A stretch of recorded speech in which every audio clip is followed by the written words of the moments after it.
7 bulan di antara dua lonceng oleh Ugly Wing.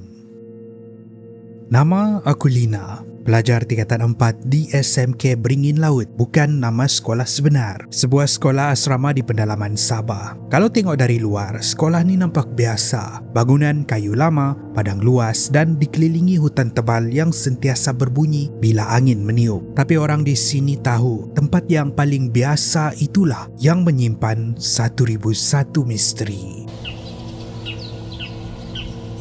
Suri kawan sekelas aku, budak pendiam tapi pintar. Hari dia hilang, angin sekolah bertiup lain macam. Masa rehat, Suri tiba-tiba kata, "Lina, aku dengar suara orang panggil aku dari belakang tandas blok C. Suara tu sebiji macam suara aku sendiri." Aku ingatkan dia bergurau, tapi Suri tak senyum. Dia terus jalan ke arah blok C dan itulah kali terakhir kami nampak dia. Dia hilang macam ditelan angin. Tiada jeritan, tiada kucar-kacir. Cikgu hanya kata, dia lari dari rumah. Tapi kami tahu, ada sesuatu yang ganjil terjadi kepada Suri. 7 bulan tanpa jawapan. Sejak Suri hilang, sekolah waktu tu jadi keras. Waktu prep tengah malam, kami selalu dengar bunyi kasut diseret di koridor kosong. Pengawal nampak bayang budak di tangga. Tapi bila disuluh, tiada orang. Yang paling menyeramkan, setiap pukul 10:07 malam, dari bilik kosong depan tandas blok C, kedengaran bisikan perempuan yang cukup jelas. Katanya, bukan di luar, aku di dalam. Sehinggalah, tepat 7 bulan selepas dia hilang, pada tarikh dan jam yang sama, satu sekolah blackout dan tiba-tiba lonceng sekolah berbunyi sendiri 2 kali. Suri kemudian muncul. Dia berdiri tegak di depan tandas blok C. Baju sekolahnya tak kotor, rambut sama panjang, tapi matanya kosong macam orang baru bangun tidur. Bila cikgu serbu tanya dia kemana selama ni, Suri bingung. Katanya, "Kamu cakap apa? Saya baru keluar tandas." Bagi Suri, 7 bulan tu tak wujud. Dia kata dia masuk tandas, dengar orang minta tolong. Dia toleh dan terus ada depan kami semua. Dia tak lapar, tak haus. Bagi dia cuma hilang dalam 30 saat. Di sinilah seluruh sekolah kecoh. Keesokannya, aku beranikan diri periksa tandas blok C itu. Di celah dinding, aku nampak satu retakan panjang. Garis hitam tu nampak macam berdenyut bila ditenung lama. Bila aku rapatkan telinga ke garis tu, aku dengar suara. Suara aku sendiri. Suara aku yang tengah merayu meminta tolong. Bukan gema, bukan ilusi. Itu suara aku tapi bukan aku. Aku terus lari keluar dan sumpah takkan jejak kaki ke situ lagi. Tidak beberapa lama selepas kejadian tu, Suri kembali ke sekolah macam biasa. Retakan di dinding tu dah hilang sendiri. Cuma kadang-kadang Suri akan termenung dan berbisik. Katanya, "Aku rasa sebahagian aku masih ada di sana." Setiap kali lonceng sekolah berbunyi 2 kali, benda yang tak pernah terjadi sebelum ini. Muka Suri akan pucat macam ada benda yang sedang tunggu dia untuk kembali ke situ. Saat-saat terakhir aku berada di sekolah tu, apa yang terjadi kepada Suri mula terjadi kepada aku.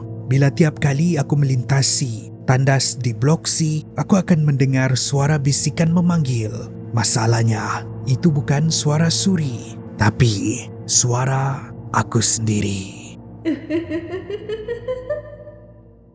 Kisah seterusnya, Kalau Bukan Ayah, Siapa Lelaki di Perigi Tu? Oleh Ansaria Zulkifli. Cerita ni berlaku masa saya masih kecil dulu, sekitar umur 9 ataupun 10 tahun di sebuah daerah kecil di Sabah. Kediaman kami ni di rumah atas air. Masa tu, saya, abang dan cousin-cousin pergi mandi laut. Memang seronok yang amat, penuh gelak tawa sebab jarang-jarang mama bagi peluang mandi laut macam ni. Selepas puas mandi, Mama suruh kami naik bilas badan guna air tawar. Biasalah, air laut kan masin dan berpasir. Nanti badan gatal-gatal. Masalahnya, air hujan dalam tong di rumah tak cukup. Kalau dulu, paip air pun tak ada, jadi kami bergantung kepada air hujan. Mama pun pesan, kalau mau mandi, pergi dekat padang bola sana. Tanpa membuang masa, saya dan abang ambil tuala dan baju, terus jalan ke perigi itu. Perjalanan ambil masa dalam 5 ke 8 minit je melalui jambatan kayu di antara rumah-rumah orang kampung. Jadi suasananya tidaklah sunyi sangat. Bila sampai di kawasan padang sekolah, suasana nampak lenggang. Tiada orang lain, cuma kami budak-budak. Perigi itu pula terletak betul-betul di sebelah padang. Tapi bila kami sampai sahaja di bibir perigi, saya terkejut. Ayah saya ataupun babah tiba-tiba ada di situ. Pelik. Sejak bila babah sampai? Saya tanya.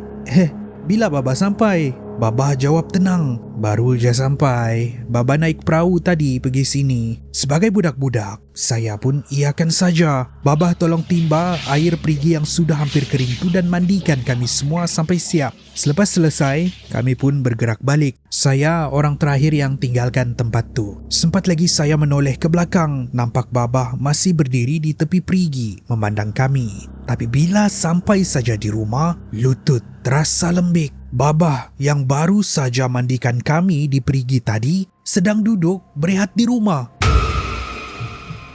Mustahil dia boleh sampai dulu sebab kami tinggalkan dia di belakang tadi. Saya keliru dan tanya, bukan babah di perigi tadi kah? Babah pun nampak keliru, katanya, entah, tak tahu. Dia baru saja balik dari menangkap ikan yang buat saya meremang. Pakaian dia baju oranye pudar, bertopi dan berseluar putih. Memang sebiji dengan apa yang babah di perigi tadi pakai. Masa tu saya masih lagi budak, jadi tak fikir panjang. Tapi sekarang bila umur 20-an teringat balik, barulah terasa seram sejuk. Kawasan padang bola dan perigi tu sebenarnya dikelilingi hutan tebal. Tiada sungai, tiada parit besar. Jadi macam mana Baba boleh kata dia datang naik perahu? Memang tak ada jalan air langsung untuk perahu masuk menelusuri hutan tebal tu. Habis tu, siapa yang mandikan kami di perigi tu? Walaupun jadi tanda tanya, saya anggap itu makhluk yang menyerupai manusia. Nasib baik kami tidak diapa-apakan. Yang paling menakutkan, makhluk tu bukan sahaja menyerupai rupa, tapi gaya dan reaksi dia sebiji macam ayah. Langsung tidak kaku macam hantu dalam filem. Dia nampak terlalu nyata. Kisah seterusnya, makhluk apa yang menggangguku?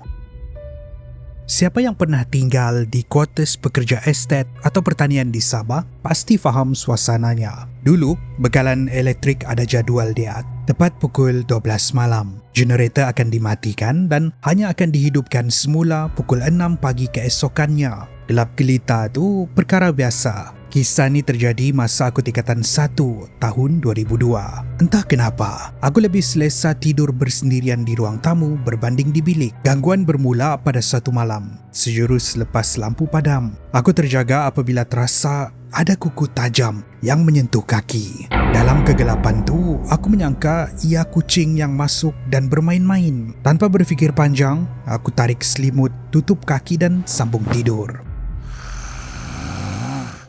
Namun, malam berikutnya, tepat pukul 12 tengah malam, aku dikejutkan lagi. Kali ini bukan kuku tajam, tapi terasa seperti tangan bayi yang sangat kecil sedang membelai-belai kakiku. Darah gemuruh menyirap naik. Aku cuba menjerit, tapi suara seakan-akan tersekat di kerongkong. Dalam keadaan mata terpejam rapat, aku rasa tangan kecil tu merayap naik dan membelai rambutku pula. Aku cuba memberanikan diri, meraba di dalam gelap, mencapai tangan kecil tu, lalu menindih dengan bantal.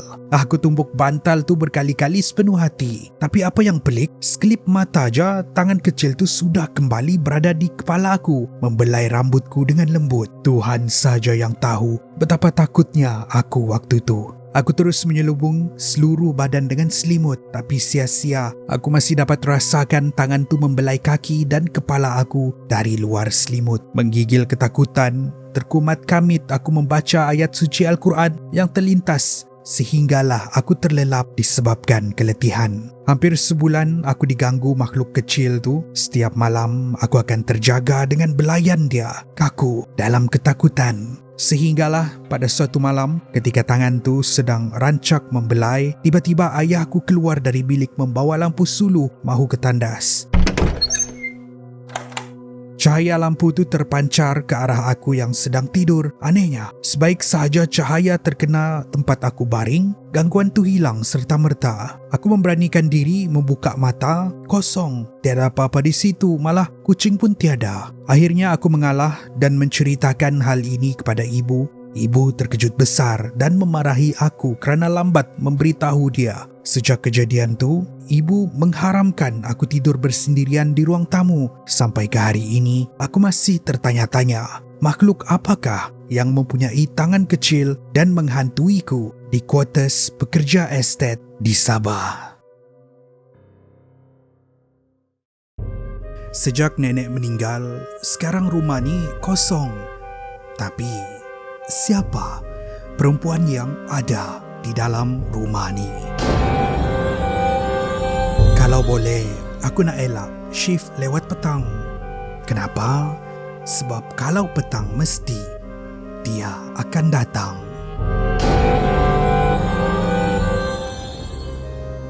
Kenapa dia orang suruh jaga kawasan tebiar ni, walhal tempat ni memang sudah ada penjaga? Aku, kalau lalu dekat bangunan kosong tu, mesti ada yang mengikut. Setiap orang ada cerita. Ceritakan dengan kami di aplikasi perkongsian interaktif. Ceritakan boleh dimuat turun di Google Play dan App Store. Ceritakan, kongsi, baca dan undi.